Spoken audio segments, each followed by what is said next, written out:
오늘 요한계시록 우리 27강 21, 27번째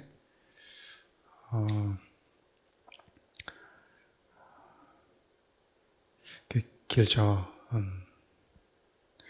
우리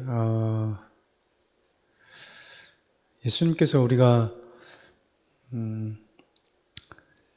이제 예수를 이렇게 믿고 신앙생활 할 때 우리에게 유익한 것들이 있다라고 하는 것은요, 물론 내 삶의 시작과 끝이 어떻게 펼쳐질지에 대한 이 부분들에 대한 지식을 알고 있다라는 거고, 그 지식이 나로 하여금 이 땅을 살아가는 데 있어서 시간을 허비하지 않게 해준다라는 겁니다. 그래서 여러분, 우리가 하나님의 말씀이라고 할 때 그 말씀을 신뢰하고 순종하는 것보다 우리의 시간을 낭비하지 않는 비결이 없는 거죠. 근데 그것은 하나님의 말씀을 신뢰한 만큼 그것이 가능해집니다. 아무리 하나님의 말씀의 진리라고 하더라도 우리가 그 말씀을 붙들지 않고 그 말씀 가운데 우리가 거하려고 하는 몸부림이 없다 보면, 그 말씀을 신뢰하지 못하다 보면요, 마치 진리 되신 예수님을 옆에 두고 진리가 무엇이냐라고 질문했던 빌라도처럼 가장 가까이 눈앞에 진리가 있어도 눈이 가려워진 자처럼 우리가 살아갈 수 있다라는 거예요. 오늘 우리가 함께 살펴보게 될 아주 좀 짧은 말씀이긴 한데요, 이 말씀을 보면 우리 인생에 종말이 있다라는 것, 끝이 있다라는 것, 그러니까 세상을 시작하신 분이 세상을 마치실 거라는 것, 특별히 인간이 죄로 인해서 망가뜨려버린 이 세상을 하나님께서 어떻게 새롭게 하실지에 대한 그 메시지가 기록이 되어져 있어요. 우리는 이미 이 사실을 알고 있습니다. 주님이 다시 오시면 이 일이 벌어진다. 예수님이 다시 오시면 우리 인생 가운데, 우리 삶 가운데 믿는 자들에게 주어지는 인생의 결말과 예수를 알지 못하는 자들에게 주어지는 결말이 확연하게 차이가 있을 거라고 하는 것에 대해서 우리는 잘 알고 있어요. 그래서 여러분들이 오늘 이 말씀을 이렇게 함께 나누면서 나 어떤 삶을 이렇게 준비하면서 살아야 되는가, 어떤 삶을 내가 남은 인생 가운데 살아내야 되고, 또 나에게 주어지는 구원이 누구의 은혜로 주어진 것인가 라는 것들을 좀 생각해 보는 시간이 됐으면 좋겠습니다. 오늘 14절 말씀인데 함께 우리 14절 말씀 함께 읽어볼까요? 또 내가 보니 흰 구름이 있고 구름 위에 인자와 같은 이가 앉으셨는데, 예수 그리스도를 얘기하죠. 그 머리에는 큰 멸관이 있고 그 손에는 예리한 낫을 가졌더라. 저 14절을 이렇게 읽고 있으면요, 우리가 뭘 할 수 있냐면 예수 그리스도가 권세와 영광, 이 통치를 가지고 계신 분이시다, 만왕의 왕이시다 라는 것과, 그분이 예리한 낫을 가졌다, 그러니까 세상을 추수하시고 심판하시는 분이시다 라는 것을 알 수 있습니다. 우리 이제 추후에 살펴보겠지만, 오늘 우리가 살펴보게 될 말씀을 보면요, 이 곡식 추수가 나오고 그리고 이 포도 추수가 나옵니다. 포도를 걷는 것. 그러니까 곡식 추수는 좀 구속에 조금 무게중심이 실려져 있고요. 그리고 포도 수확은요, 심판의 메시지가, 무게가 조금 더 실려 있습니다. 그러니까 우리가 이제 저 말씀, 우리 주님이 인자와 같은 분이 앉아 계시는데 그분 머리에는 금면류관이 있다. 이분이 만왕의 왕이시구나. 왕 중의 왕이시구나. 만주의 주이시구나 라는 사실과, 이분이 낫을 들고 행사할 수 있는 심판의 주인이면서 구속을 마무리할 수 있는 자격을 갖추신 유일한 분이시구나라는 것을 우리가 이제 뭐 하게 되는 거야. 이제 우리가 이거를 이제 알고 이제 말씀을 보면 되는 겁니다. 15절, 우리 16절 말씀도 함께 읽어볼게요. 오늘은 그렇게 크게 길지는 않으니까. 또 다른 천사가 성전으로부터 나와 구름 위에 앉은 이를 향하여 큰 음성으로 외쳐 이르되 당신의 낫을 휘둘러 거두소서. 당신의 곡식이 다 익어 거둘 때가 이르렀음이니이다 하고 구름 위에 앉으신 이가 낫을 땅에 휘두르매 땅에 곡식이 거두어지니라. 여러분 저 말씀 보면 우리가 조금 귀담아 들어야 될 저 말씀 좀 열어주실래요? 첫 번째는 뭐냐면 여러분 15절 하반절을 보면 낫을 들고 있는 그분이 이제 추수하기 전에 큰 음성으로 이 천사가 예수님을 향해서 뭐라고 이렇게 외치냐면요. 곡식을 거둘 때가 뭐 했다고요? 다 됐습니다. 이렇게 얘기를 해요. 그러니까 우리가 저 본문에서 우리가 먼저 좀 생각해 봐야 될 게 바로 저거예요.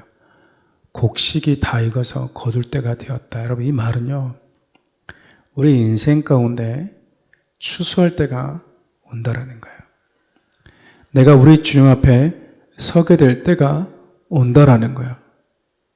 근데 여러분 저 말씀 15절을 다시 한번 읽어보면요. 당신의 낫을 휘둘러 거두소서. 땅의 곡식이 다 익어 거둘 때가 되었음이니라. 예수님께서 낫을 휘둘러서 곡식을 거두신다. 그때가 분명히 온다. 근데 여러분 낫을 휘두른다 이 말은 이 원어적인 표현을 보면요. 보낸다라는 의미가 함께 섞여져 있어요. 그러니까 낫을 휘두른다 이런 의미는 다시 말하면 땅에서 익은 이 추수하는 자들 어떤 방식으로 우리 주님이 추수하시냐. 낫을 휘둘러서 하시는데 그 낫을 휘두른다는 의미가 뭐냐면 보내면서 하신다는 거. 보내면서. 누구를 보내는가. 그래서 우리가 이제 보냄받은 자 이렇게 얘기하잖아요. 복음의 비밀을 맡은 자들, 예수 그리스도의 복음을 가진 자들을 우리 주님이 보내시면서 뭐 하신다라는 거죠? 당신에게 속한 자들을 불러 모으신다라는 거예요. 성경에서 우리 주님이 수확한다라고 이렇게 표현할 때는 그래서 믿는 자들, 먼저 예수 그리스도의 복음을 가진 자들을 통해서 믿지 않는 자들에게 혹은 하나님 편에 서 있지 않는 자들에게 생명의 복음을 전하는 것을 의미합니다. 그러니까 이 마지막 시대 때 우리 주님은 지금 뭐 하고 있는 거죠? 지금 그러니까 낫을 휘두르고 있어요. 우리가 그 낫을 휘두르는 역할로 우리는 잘 감당하고 있는가라는 것을 좀 질문해 봐야 되겠죠. 우리가 낫을 우리 주님의 손에 들려진 곡식을 거두는 즉 예수 그리스도를 믿고 하나님 안으로 들어오는 그 일들을 우리가 잘 감당하고 있는가라는 것을 우리 스스로 살펴봐야 되겠죠. 성경 사복음서를 보면 우리 주님 이런 표현들을 쓰십니다. 알곡과 쭉정이를 우리 주님이 그 마지막 때에 나누실 것이다. 그러니까 여러분 우리 주님이 하시는 심판은 어떤 심판이냐면요. 그래서 공의 심판인 겁니다. 우리는 공의 그러면 무섭다 이렇게 생각하는데 그게 아니고요. 공의라는 것은 공정하다라는 거잖아요. 그러니까 알곡은 알곡대로 쭉정이는 쭉정이대로 구분하는 것을 공의라고 합니다. 공의. 여러분 알곡과 쭉정이를 섞어서 담아버리는 농부가 있나요? 그렇지 않죠. 그리고 알곡은 알곡에다 담고 쭉정이는 쭉정이로 담아서 쭉정이를 태우는 것을 우리는 잔인하다고 얘기하지 않습니다. 마지막 날에는 그러니까 짐승에게 속한 사람과 예수 그리스도께 속한 자를 우리 주님이 구분해 내신다라는 거. 이것 자체가 뭐인 거죠? 심판이라는 거야. 추수다 그 말입니다. 그래서 우리 주님이 이렇게 말씀하셨어요. 나를 믿지 않은 자는 이미 심판을 받은 것과 같다라고 얘기하셨다고요. 왜일까요? 우리 주님이 생각하시는 심판은 영원한 지옥 불이기도 하지만 우리 주님이 말씀하고 계시는 거기서의 심판은 누구에게 소속되어 있냐라는 거야. 알곡이냐 쭉정이냐. 구분 짓는 것 자체가 심판의 개념이 담겨져 있기 때문에 그래요. 그래서 마지막 날 우리 주님 오실 때는 어떻게 심판하시는가? 예수님께 속한 자와 예수께 속하지 않은 자를 구분하십니다. 그리고 영원한 생명을 가진 자와 영원한 생명이 없는 자를 구분하신다 그 말이에요. 예수의 생명에 있는 자와 예수 생명이 없는 자를 구분하신다라는 거죠. 모든 죗값을 지불한 자와 죗값이 지불되지 않은 자를 구분하신다라는 거예요. 이렇게 막 섞어버리지 않는다라는 거죠.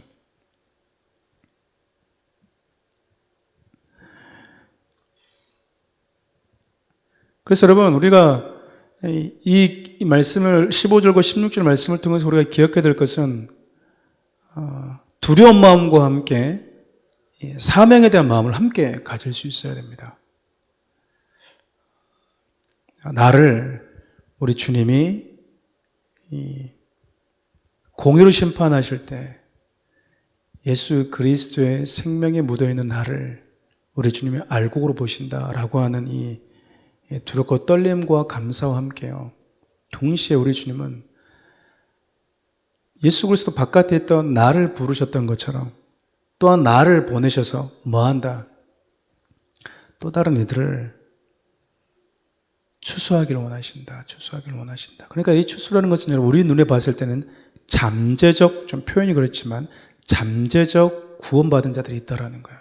지금은 핍박하고 지금은 안 믿지만 잠재적으로 예수를 믿는 자들이 있는데, 믿을 자들이 있는데 그 자들을 믿는 자들로 불러 모으시는 방식이 하나님께서 당신의 예수 그리스도를 먼저 믿는 자, 그 복음을 가진 자들을 통해서 그 일을 하신다라는 거예요. 우리 17절부터 한번 또 읽어보도록 하겠습니다. 또 다른 천사가 하늘에 있는 성전에서 나오는데 역시 예리한 낫을 가졌더라. 또 불을 다스리는 다른 천사가 제단으로부터 나와 예리한 낫을 가진 자를 향하여 큰 음성으로 불러 이르되 내 예리한 낫을 휘둘러 땅에 포도송이를 거두라. 그 포도가 익었느니라. 천사가 낫을 땅에 휘둘러 땅에 포도를 거두어 하나님의 진노의 큰 포도주 틀에 던지매 성 밖에서 그 틀이 밟히니 틀에서 피가 나서 말 굴레까지 닿았고 1600 스타디온에 퍼졌더라. 저 말씀을 조금만 좀 띄워주세요. 저 말씀에 보면 또 다른 천사가 하늘 성전에서 나오죠. 이렇게 저것은 쉽게 얘기하면 하늘 성전에서 나왔다 하나님의 임재를 상징하는데 하나님의 권위를 가지고 계속해서 지속적으로 하나님의 구속과 심판을 실행하고 있다라고 우리가 볼 수 있어요. 여러분 또 불을 다스리는 천사가 나오는데 저 불을 다스리는 천사라고 할 때 저 불은요 하나님의 심판을 상징합니다. 추수 때는 불이 안 나왔죠. 근데 지금 여기서 불이 나오는 이유는요 두 번째 추수를 해요. 그 두 번째 추수가 뭐냐면 예리한 낫을 가지고 뭐 하냐면 땅에 포도송이를 거둡니다. 포도수확이에요. 포도수확. 얼핏 보면은 포도수확이니까 저것도 어떤 수확이 아닌가라고 생각할 수 있는데요. 제 말씀은 19절 보면 천사가 낫을 휘둘러 땅에 포도를 거두어 어디다 던져버리죠? 예, 하나님의 진노의 포도주 틀에다 던져버렸어요. 그러니까 저 포도는 거두어서 어디를 가는 겁니까? 하나님의 진노로 가는 거예요. 그래서 여러분 포도라고 하는 것이 긍정적인 의미로 쓰일 때가 있고 때로는 이스라엘 백성들을 상징하는 또 기쁨을 상징할 때 쓰일 때가 있지만 요한계시록에서 포도주는 또 어떤 의미로 쓰였냐면요 하나님의 진노의 포도주, 세상의 음녀의 피에 그 포도주에 취해 있다라고도 표현하거든요. 그러니까 저 포도송이는 많이 익으면 많이 익을수록 좋습니까? 안 좋습니까? 저기서는 안 좋은 거예요. 죄의 열매가 끊임없이 맺혀지고 있는 그 세상 속에서 하나님이 뭐 하신다는 얘기죠? 심판을 단행하시겠다라고 얘기합니다. 그런데 여러분 18절 보면 불을 다스리는 천사가 어디서 나오죠? 왜 제단에서 나왔을까? 여러분 저와 같이 이렇게 요한계시록 해보시면서 여러분은 또 요한계시록 말씀을 읽었으니까 아시겠지만요 요한계시록 6장 9절 말씀 보면 하나님의 말씀과 예수 그리스도에 대한 증거 때문에 죽임을 당한 자들이 나와요. 그 제단 아래에 있는 자들을 그렇게 표현합니다. 다시 말하면 악한 세력에 대한 이 최종 심판이 순교자들의 죽음과 또 성도들의 기도와 밀접하게 연관되어 있다는 거예요. 그러니까 저 악한 자들이, 예수 믿는 자들 뭐 했습니까? 짐승에 속한 자들, 땅에서 올라온 짐승들, 바다에서 올라온 짐승들이 뭐 했습니까? 예수 그리스도께 속한 자들 뭐 했죠? 잔인하게 잡아서 죽였다고요. 결국 하나님께서 그들의 피를 뭐 해준 겁니까? 보복해 주시는 하나님.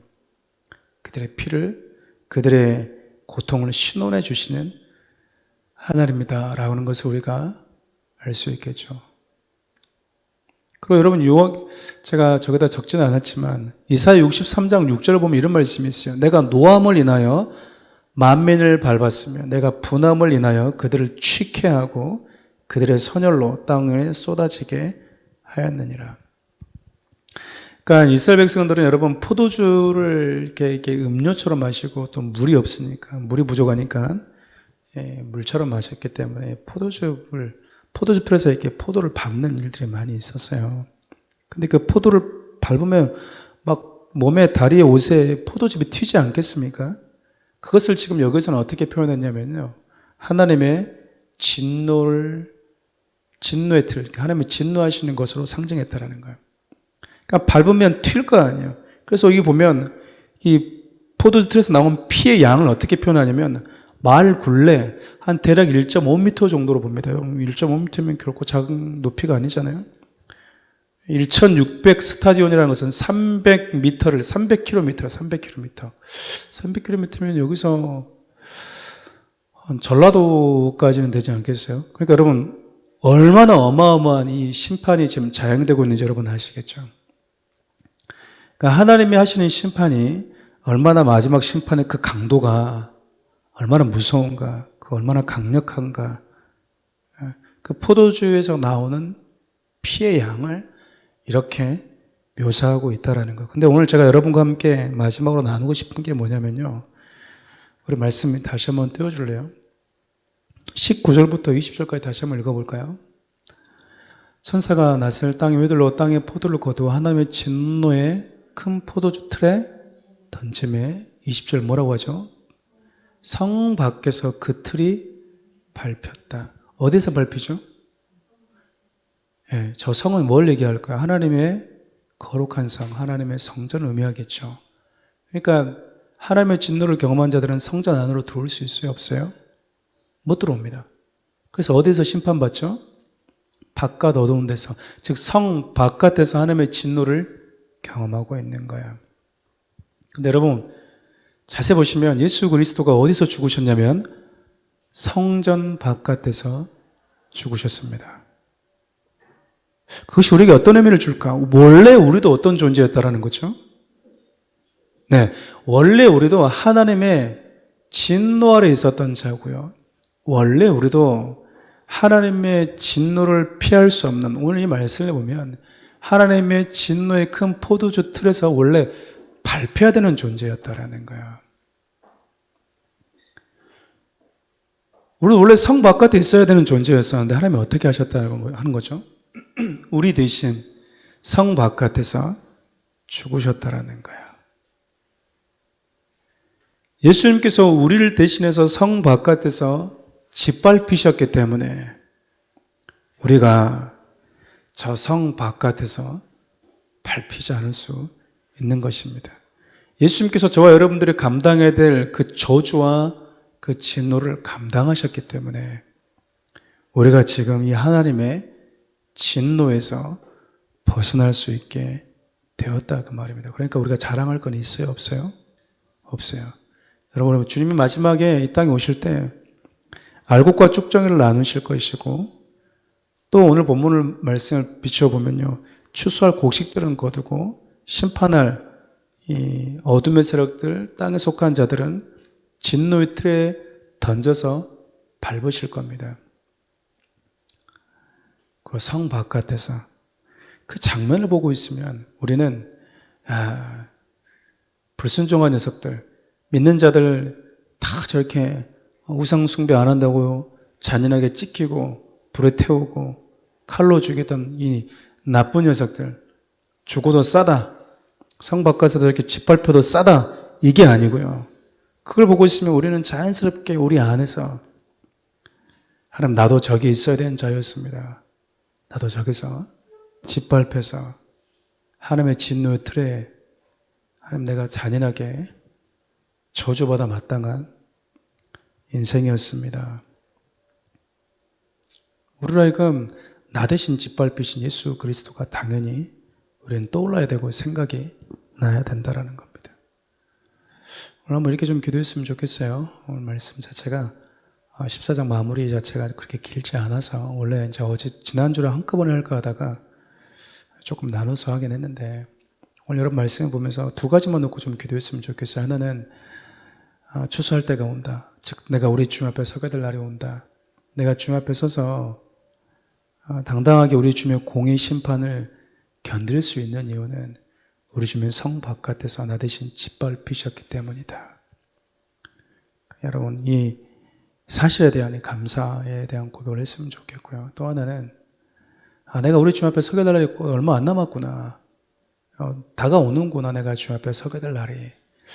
그것을 여러분들이 기억하면서 살아야만이 우리의 삶을 허비하지 않을 수 있어요.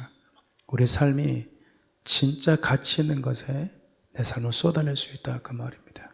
우리 한번 기도합시다.